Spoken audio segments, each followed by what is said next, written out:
heavyweights as the sparring, or bigger people, like from middleweight to heavyweight. And the thing is, don't be surprised, okay? This is a photo. This is a photo of one of the bigger guys that he was sparring.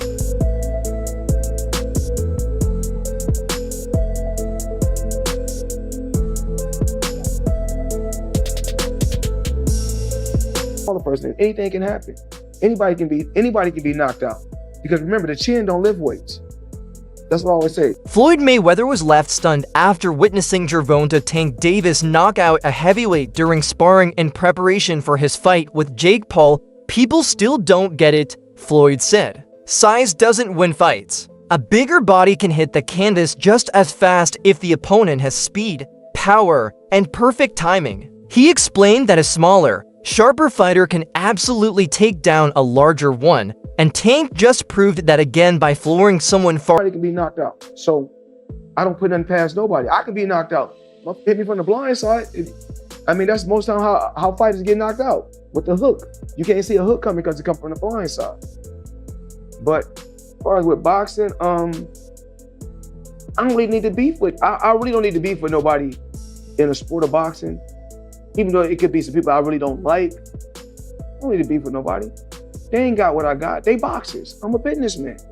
And then on the outside, most times, a motherfucker got beef with me because they ain't got what I got. Or above his weight class. Davis has built his entire career on pushing boundaries, often testing himself against much bigger men long before this matchup. His coaches say that training with heavier opponents keeps his explosiveness sharp and his reactions precise under pressure. That approach forces him to stay agile and deliver power efficiently. Meanwhile, Jake Paul has been working with shorter, more elusive sparring partners to mimic Davis's speed and movement. Both sides recognize that physical dimensions alone don't decide who wins, strategy does. Davis has developed his toughness through years of conditioning and high-pressure situations, while Paul focuses on learning how to close distance and land clean counters. Bigger people, like from middleweight to heavyweight. And the thing is, don't be surprised, okay?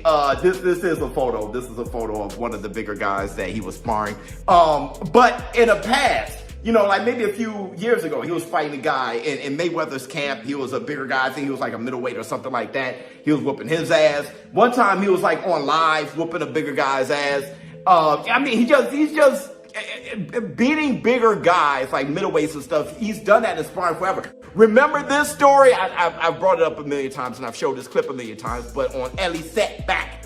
This story of this guy saying how Gervonta Tank Davis knocked out this heavyweight. Tell me the story. What happened? Tank, what's the one boy name? No, don't say a name. I don't want to embarrass anyone. Oh, no, you're right. But tell people what happened. Man, I was about to spar. Before I was about to spar Tank, he was sparring this big boy. A heavyweight. Heavyweight boy. And Tank hit that nigga. He hit him so hard that he was on the top of the rope just like this. I'm like, I thought he died. Like, I ain't gonna lie to you. I thought he died. Hey, I've seen him knock out some heavyweights. He might knock all the ass out now. You knocked out a heavyweight? Yeah. How was that? Cause I hit harder than Wilder. Now, granted, the heavyweights that Gervonta Tank Davis is whooping and sparring is not like, you know, all-time great heavyweights, all right? And it shouldn't be. But he's sparring the heavyweight, the level of heavyweight that, you know, more experienced than Jake Paul, right? But Jake Paul has beaten those heavyweights himself, all right? I'm thinking that is the caliber of heavyweight that Gervonta Tank Davis is sparring, but he's whooping their asses. And that's a good thing. I feel with Jake Paul sparring Raymond Ford, to me, it looked like Raymond Ford got the best of him. It looked like Jake Paul was a little exhausted, and it looked like Raymond Ford wasn't. It looked like Jake Paul was a little disappointed in his performance, and Raymond Ford was trying to give him a pick-me-up. Like, you know, just kind of letting him know. No, like, you know, we do this and do that. It just looked like Raymond Ford was in a confident, secure place, more dominant place, the more alpha out the two in the ring, and that's Raymond Ford. That ain't Gervonta Davis. You know, I love Raymond Ford. I have him on my fighters list. But still, I don't think anyone thinks he's as skillful or as powerful as Gervonta. Recent reports from Davis's camp claim that multiple gym regulars have watched Tank drop opponents towering over him. Witnesses describe moments where bigger men couldn't stay upright after a single, well-timed punch. The shock wasn't just his power, it was his accuracy. Fighters stepping in thinking they could overpower him quickly realized how wrong they were. Insiders say his power translates well beyond lightweight divisions. That realization fuels Davis's confidence and sends a quiet warning to anyone who assumes size will protect them. His compact stance and explosive upper body movement generate force in an instant, making his knockout potential dangerous no matter who's. So look at this. Gervonta Davis knocked out heavyweight in brutal sparring session. And it just makes me think, you're willing to go spar with heavyweights, but you're not willing to go fight people that you should be fighting. You know what I mean? You're fighting Lamont Roach. His sparring partners was like, man, I was about to spar Tank. He was sparring this big boy, a heavyweight boy. And Tank hit him so hard, he was on the ropes like this, hanging. I thought he died. I was like, man, I hope you don't do this stuff to me. When Davis asked to confirm whether it was true, the WBA lightweight champion said, stuff be happening. Best not to get in there with me. That's it. This guy has all the skills in the world to knock out even heavyweights in sparring, and yet he won't fight Shakur Stevenson. He won't fight Teofimo Lopez. He won't fight anyone that he needs to fight to become great. He's fighting Frank Martin and Lamont Roach. You know what I mean? It's just truly crazy. But hey, it's his career. If he wants to just make money, the easiest money that he can without fighting the hardest competition.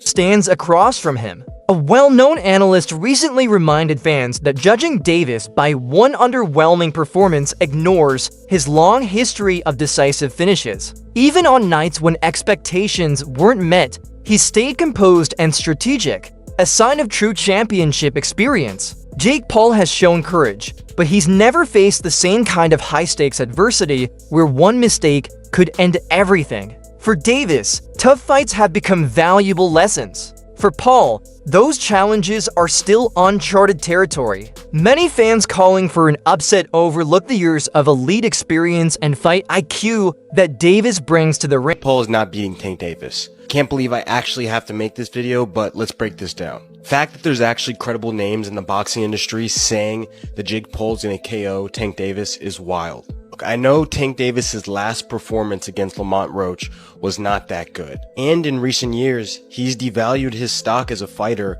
by cherry picking, being extremely inactive, and just straight up fighting lazy sometimes. But let's not forget the offensive powerhouse that Tank Davis is. When he's on, he's one of the best knockout punchers in the sport today. He usually fights very economical the first few rounds, whether that's by strategy or that's just a habit he's had ever since he started boxing. But he starts out very slow in the first few rounds. But once he starts to let his hands go and that snowball starts running downhill, there's almost nothing in the sport of boxing that can stop that. You need a guy who has elite defense to be able to stop an offensive assault like that. Only guys like Shakur Stevenson, Jaron Ennis, and maybe Devin Haney have the ability to stop that. And then we have Jake Paul. Yes, he's 6'2". Yes, he's going to be 200 pounds in the ring.